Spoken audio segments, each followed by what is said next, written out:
एक 12 साल की लड़की नुपुर, जिसकी माँ पल्लवी उसके बचपन में उसे छोड़ गई। बीमारी के चलते उसका स्वर्गवास हो गया था। नुपुर को पढ़ने लिखने का बहुत शौक था और वो बड़े होकर एक बहुत बड़ी ऑफिसर बनना चाहती थी।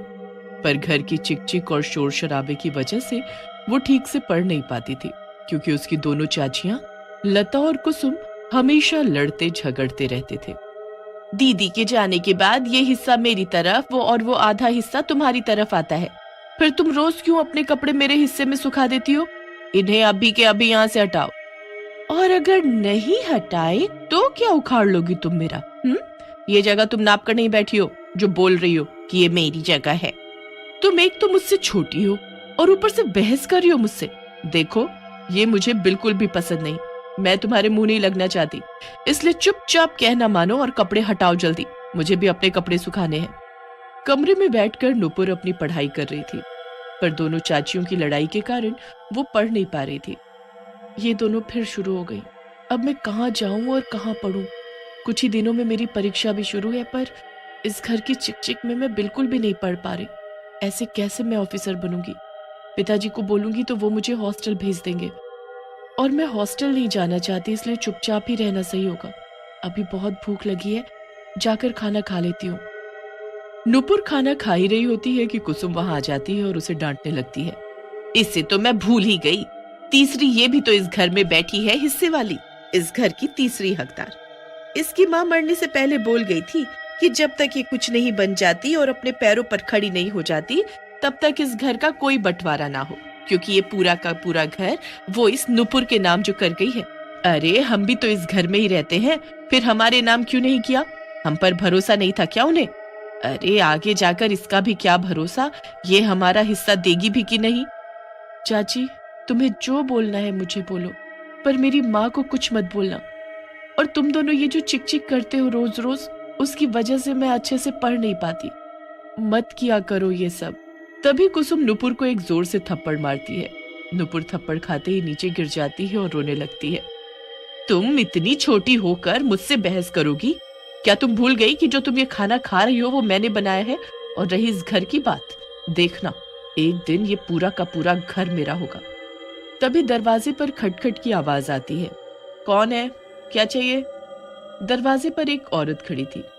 मैं शशि हूँ और मुझे अंकुर जी ने भेजा है किसी नुपुर को ट्यूशन पढ़ाने के लिए। क्या मैं अंदर आ सकती हूँ?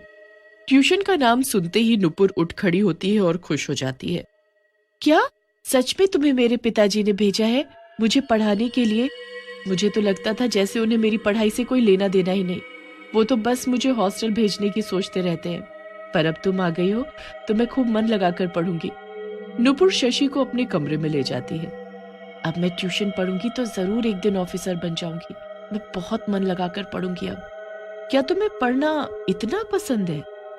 हाँ, मुझे पढ़ना बहुत पसंद है और मुझे अपनी माँ का सपना भी पूरा करना है।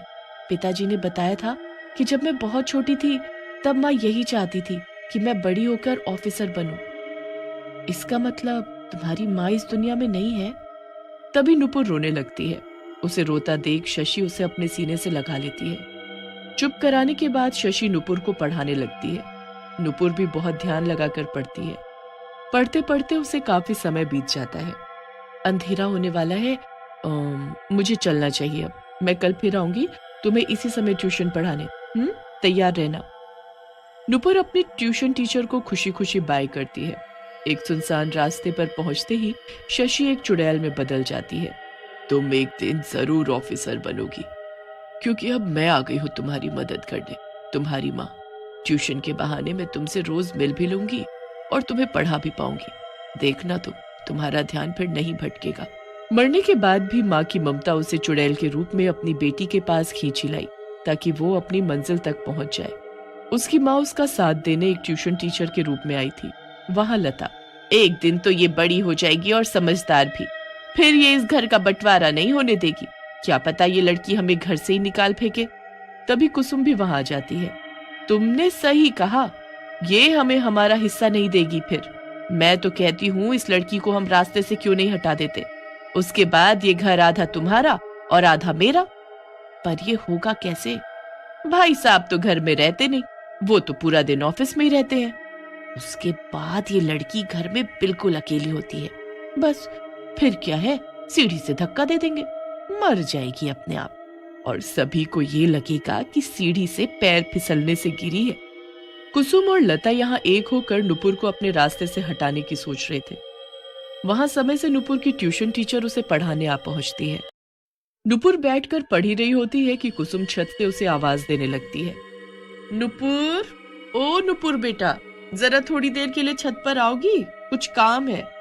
चाची मुझे बुला रही है। टीचर जी, मैं बस अभी आई। नुपुर के जाते ही शशि चुड़ैल रूप में आ जाती है। मुझे किसी अनहोनी की गंध आ रही है। कहीं मेरी बेटी के साथ तो कुछ नहीं, मुझे उसके पास जाना होगा। वहां छत पर पहुंचते ही कुसुम नुपुर को सीढ़ी से धक्का दे देती है। तभी शशि साधारण बनकर वहां आ जाती है और नुपुर को अपनी गोद में पकड़ लेती है। ये क्या है? तुमने इस बच्ची को सीढ़ी से धक्का दिया, उसे मारने की कोशिश की? तुम कौन होती हो मुझ पर चिल्लाने वाली? हाँ, जिस काम के लिए आई हो ना, उसे करो और निकलो यहाँ से। और हाँ, मैंने इसे कोई धक्का वक्का नहीं दिया, ये खुद ही गिरी है। मुझे सब पता है, ये तुमने जानबूझकर किया। इसका सबक तो मैं तुम्हें सिखा कर ही मानूंगी। नुपुर बेटा, तुम ठीक तो हो ना? कुछ चोट वोट तो नहीं आई तुम्हें? मैं बिल्कुल ठीक हूँ, क्योंकि आपने मुझे बचा लिया। अब हम चले पढ़ने टीचर जी। नुपुर पढ़ते पढ़ते एकदम से रोने लगती है। क्या हुआ नुपुर बेटा, तुम रो क्यों रही हो? सब ठीक है ना? बस कुछ नहीं, माँ की याद आ गई थी, जैसे सबकी माँ। काश मेरी माँ भी होती। वो मुझे बहुत प्यार करती और मुझे लोरी गाकर रोज सुलाया करती। तभी शशि अपने चुड़ैल रूप में आ जाती है। चुड़ैल को देखकर नुपुर एकदम से डर कर पीछे हट जाती है। मुझसे डरने की कोई जरूरत नहीं, मैं तुम्हें कुछ नहीं करूंगी। तुम्हें अपनी माँ से मिलने की इच्छा थी ना, इसलिए देखो तुम्हारी माँ तुमसे मिलने आ गई। मरने से पहले चुड़ैल जैसे दिखती थी वैसा रूप बदलकर वो नुपुर के सामने खड़ी हो जाती है। सामने दीवार पर टंगी अपनी माँ की तस्वीर में उसकी सूरत मिलाकर नुपुर फौरन उसे पहचान लेती है और दौड़कर अपनी माँ के गले लग जाती है। माँ, तुम कहाँ चली गई थी? मुझे छोड़कर अब कहीं भी नहीं जाना माँ, कभी नहीं जाना। मेरी बात ध्यान से सुनो, ये बात तुम किसी को नहीं बताओगी, अपने पिताजी को भी नहीं, कि मैं यहाँ हूँ। मुझे अब वापस अपने चुड़ैल रूप में आना होगा। नुपुर अपनी माँ से मिलकर बहुत खुश थी। चुड़ैल भी ट्यूशन टीचर बनकर रोज अपनी बेटी से मिलने आने लगी, पर उसे कुसुम और लता की चाल की खबर हो जाती है और फिर वो उन दोनों को सबक सिखाने लगी। कभी धुले कपड़े नीचे गिरा देती और एक दिन तो चुड़ैल ने चुपके से सीढ़ी पर तेल डाल दिया, जिसकी वजह से लता फिसल कर वहां से गिर जाती है। मर गई, मेरी कमर टूट गई, हाय। अरे कुसुम, जरा आकर मेरी मदद करो, मुझे उठाओ यहाँ से। अरे रे, ये क्या हुआ? सीढ़ी से कैसे गिरी तुम? जरा ध्यान से चलना चाहिए ना। जब से इस ट्यूशन टीचर ने घर में आना शुरू किया है, तब से हमारे साथ कुछ न कुछ अजीब हो ही रहा है। और ये लड़की नुपुर, ये कुछ ज्यादा ही खुश रहती है इसके साथ। अगर हमने नुपुर को ऐसे ही मन लगाकर पढ़ने दिया ना, तो जरूर ये एक दिन बड़ी ऑफिसर बन जाएगी और हमें घर से निकाल फेंकेगी। इसका कुछ तो करना होगा जल्द से जल्द। दोनों चुपके से नुपुर के कमरे में झांक कर देखते हैं तो हैरान हो जाते हैं, क्योंकि नुपुर चुड़ैल के साथ बैठकर पढ़ रही थी और उससे हंस हंस कर बातें कर रही थी। कुसुम अंकुर को फोन पर सब बता देती है। अंकुर भी ये सब सुनकर ऑफिस से दौड़ा आता है और अपनी आंखों से नुपुर को चुड़ैल के सामने बैठा देखता है। ये सब क्या है? नुपुर, इस चुड़ैल से दूर रहो। इतने भोले मत बनो भाई साहब, इस चुड़ैल को आपने ही बुलाया है इस घर में। अंकुर ने मुझे नहीं भेजा था, मैं खुद आई इस घर में। नुपुर को जब तुम दोनों जान से मारने की सोच रहे थे और तुम दोनों ने खूब कोशिश भी की थी, तब मुझे आना ही पड़ा नुपुर को तुम दोनों से बचाने के लिए। अगर तुम दोनों ने मेरी बच्ची को हाथ भी लगाया तो हाथ तोड़ दूंगी मैं तुम्हारे। तुम्हारी बच्ची? तुम कौन हो? बताओ मुझे। मैं तुम्हारी पत्नी और नुपुर की माँ पल्लवी हूँ। बेटी का दुख देखकर मुझसे रहा नहीं गया, इसलिए मुझे इस रूप में यहाँ आना पड़ा। चुड़ैल की सच्चाई जानकर कुसुम और लता को अपनी गलती पर बहुत पछतावा होता है और वो सबसे माफी मांगती हैं। दीदी, अब आपको नुपुर की चिंता करने की जरूरत नहीं, क्योंकि अब हम दोनों मिलकर नुपुर को बहुत प्यार देंगे और उसका सपना पूरा होने में उसकी मदद करेंगे। अब हमें जायदाद का कोई लालच नहीं। चुड़ैल को अब तसल्ली हो जाती है कि उसकी बेटी को अब कोई खतरा नहीं, इसलिए अब वो सबको अलविदा करके गायब